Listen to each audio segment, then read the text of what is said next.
Selamat hari Natal dan tahun baru, yuk. Selamat hari Natal, selamat hari Natal, selamat hari Natal dan tahun baru. Rasanya ingin untuk selalu menyanyikan lagu Natal ya, sesederhana apapun itu. Natal membawa kesan yang sangat luar biasa, tetapi juga sampai tahun baru. Saya ingin mengatakan kepada Anda, rasaku rugi loh saudara-saudara, kalau antara Jumat sampai Minggu ini ada orang yang tidak merayakan Ekaristi. Rugi, kenapa? Karena ini berderet 2 hari ini perayaan-perayaan besar. Pertama, kalau kita mengawali tahun, layak kan kita berterima kasih kepada Tuhan, metani, miteni, atur panuwun, opo wae berkah dalam Gusti di tahun 2021. Lalu bersyukur dalam ibadah. Itu sudah cukup untuk menyatakan syukur dalam Ekaristi. Gue lagi bersyukur atas berkat selama tahun yang lalu, itu pertama. Kedua, kalau saya ingin memperbarui hidup karena pelanggaran-pelanggaran dan dosa saya selama tahun 2021, akhir tahun adalah kesempatan untuk meneliti batin, untuk meneliti dosa. Dosa-dosaku, pelanggaran-pelanggaranku sing paling menjadi kebiasaan dan itu menggelisahkan saya, apa ya? Mungkin kemudian Anda menemukan, aku jadi wong keset yo saiki. Biyen kuwi sing jenenge nyapu ki aku sregep, kok saiki males yo. Kok aku dadi wong sing ora rajin meneh yo. Saben ana pertemuan aku saiki duwe alasan untuk tidak karena pandemi. Aku ki saiki kok ora diet yo. Mangan milih-milih jur ora soal sehat ning soal enak. Aku ki saiki nek bengi kok cepet ngantuk yo. 8:30 wis kudu turu, kamu engko mbiyen jam 10:30 turuku nggo sembayang barang. Dan seterusnya. Kalau kita akan memperbarui hidup, momen tahun baru atau menutup tahun adalah momen untuk mengatakan, Tuhan, saya menyesal atas dosa-dosa saya itu yang menjadi kebiasaan hidup. Dan saya mohon semoga Engkau memperbarui hidupku untuk hidup yang baru, memasuki tahun yang baru. Ini nomor 2, ya kan? Nomor 3. Saya ingin bertanya kepada Anda, panjenengan kagungan resolusi apa di tahun 2022? Ayo, kudu duwe. Ya nek ra duwe saiki disusun njur dipersembahkan kepada Tuhan lewat sembayangan bersama pagi ini.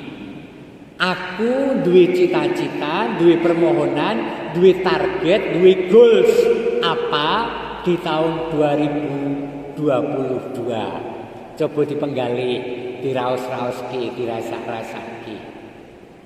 Tentu saja Romo Agus juga punya beberapa. Yang satu hal bisa saya ceritakan, yang lain tidak usah saya ceritakan. Tetapi satu hal adalah aku pengen menghargai kehidupan yang sehat. Maka saya tidak akan diet sehingga kemudian mengajak orang untuk menyiapkan sesuatu diet untuk saya, enggak. Tetapi saya ingin mengatur diriku supaya tidak sak geleme dhewe nek milih panganan. Ning endi sing sehat, endi sing ora marake lara, endi sing marake seger. Nah, misalnya soal makanan. Tetapi soal olahraga, sosok ketumpuk-tumpuk jur ora olahraga. Saya ingin mulai lagi olahraga. Entah jalan kaki, entah naik sepeda. Jadi nek ketemu Romo Agus ning dalan dirurui nggih. Wingi ana sing aku ning Wuryantara aku numpak sepeda, numpak mobil lewat titit sing menyapa malah sing tukang warung. Nggih monggo. bareng neng kene Romo napa sing teng Wuryantara sing numpak nggih nggih kula. Ha kula wau sing ngebel Romo numpak mobil abang. Oh jenengan to lah kok sing nururi malah tukang warunge. Ayo, saya ingin hidup sehat. Menghindarkan dari beberapa hal yang menjadi kebiasaan saya yang membuat tidak sehat. Kui jenenge resolusi. Pertanyaan, resolusi panjenengan opo? Bab iman kapercayan karo bab urip padingan loro kuwi kita persembahkan. Nah, kuwi alasan kaping 3 untuk merayakan hari-hari ini sehingga kalau tidak berdoa tidak ibadah rugi. Alasan ping 4, setiap 1 Januari itu adalah hari raya.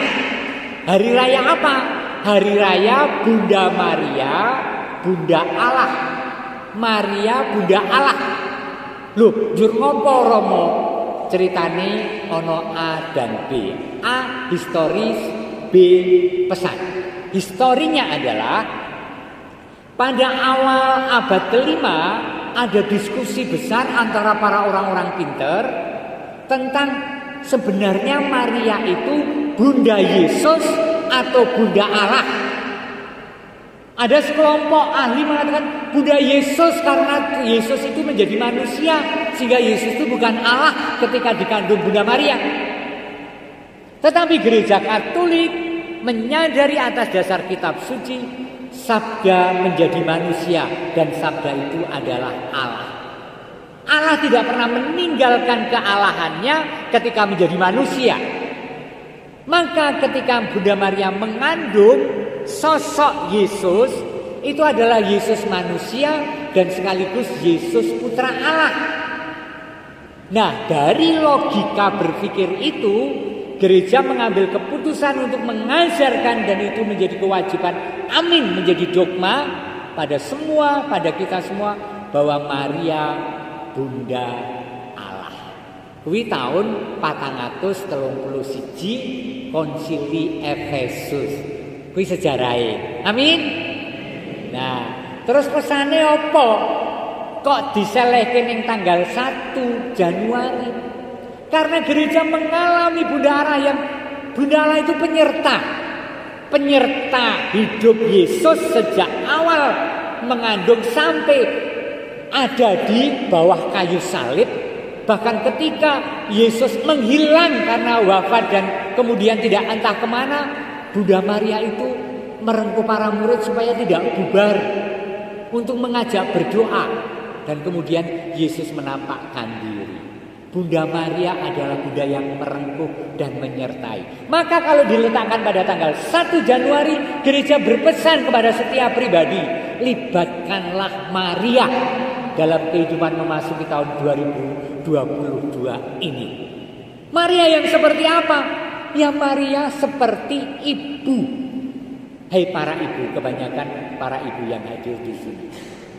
Ibu itu yang seperti apa? Ya ibu itu yang merengkuh, yang meladeni, yang mencoba memahami, yang kalaupun berbeda kok enggak apa-apa, enggak apa-apa nduk. Kowe tetap anakku. Lan sapa nunggalane.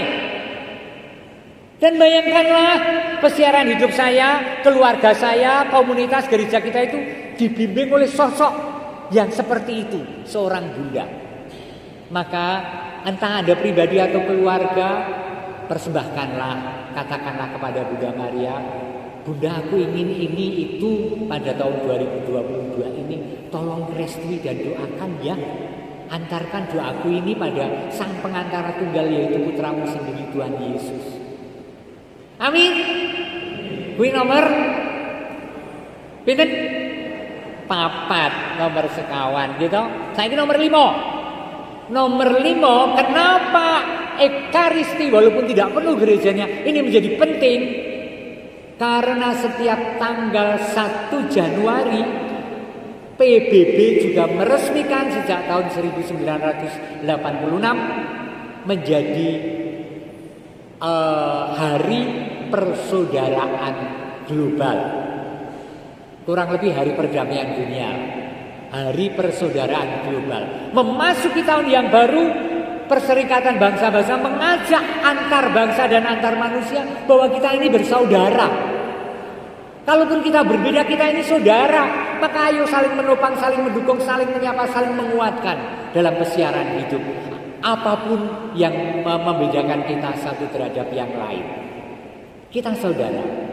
Saya kemarin merayakan tahun baru dengan aku pengen ngisi tahun baru itu enak dan menyenangkan. Maka aku putuskan jam 6 pagi saya berangkat untuk ngadem neng Tawangmangu. Maka jam 6 pagi saya berangkat ke Tawangmangu. Saya menikmati dan diantaranya saya menemukan 2 situs kepercayaan lokal, yaitu situs Watu Kandang Matesih dan situs Monggang Neng Desa Nglurah di Tawangmangu. Dan saya merasa bahwa betapa negeri ini kaya dengan aneka kekayaan iman. Betapa saya tidak bisa menghakimi orang lain sebagai buruk dan harus dimusnahkan karena tidak sepaham dengan saya. Siapakah saya ini sehingga mengklaim diriku sebagai yang paling benar dan orang lain pasti keliru? Enggak dong. Iman kita tidak mengajarkan itu. Iman kita hadir dalam budaya dan mendampingi budaya supaya punya nilai kekristenan yang berkenan kepada Allah, tetapi tidak mengubah budaya, tidak memusnahkan, tidak mencari patung-patung, enggak dong, tidak memaksa apapun. Dan saya senang melihat itu dan rasanya hening dan saya berdoa dalam hati, terima kasih Tuhan untuk keberagaman Indonesia. Keberagaman ya, menerima karena hari persaudaraan global. Nomor 6 terakhir. Nomor 6 ya kuwi dina iki hari ini adalah hari Epifani. Hari penampakan Tuhan. Bukan penampakan ketika kita tidur dan kemudian Tuhan datang. Tetapi kita merayakan Natal, kita bernyanyi selamat selamat datang Yesus Tuhanku, gitu kan? Kita menyambut Sang Almasih yang nampak dalam diri Yesus Sang Jabang Bayi, dan kita mengatakan selamat datang, artinya kita menerima.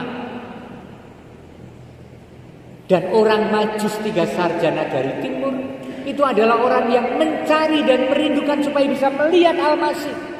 Dan akhirnya dengan jatuh bangun menemukannya. Jatuh bangun, iya. Mereka kan sok keblasok tadi diceritakan loh. Malah cerita ngobrol-ngobrol karo Herodes barang ya, sing arep mateni pesaing sebagai raja. Maka Herodes selalu mengatakan, "Engko nek wis ketemu mrene meneh aku ya pengen nyembah." Ngapusi. Ya kan? Aku pengen mateni. Mulanya ketika ternyata orang Majus tidak datang lagi, Herodes bingung. Dan iki sing dadi Mesias.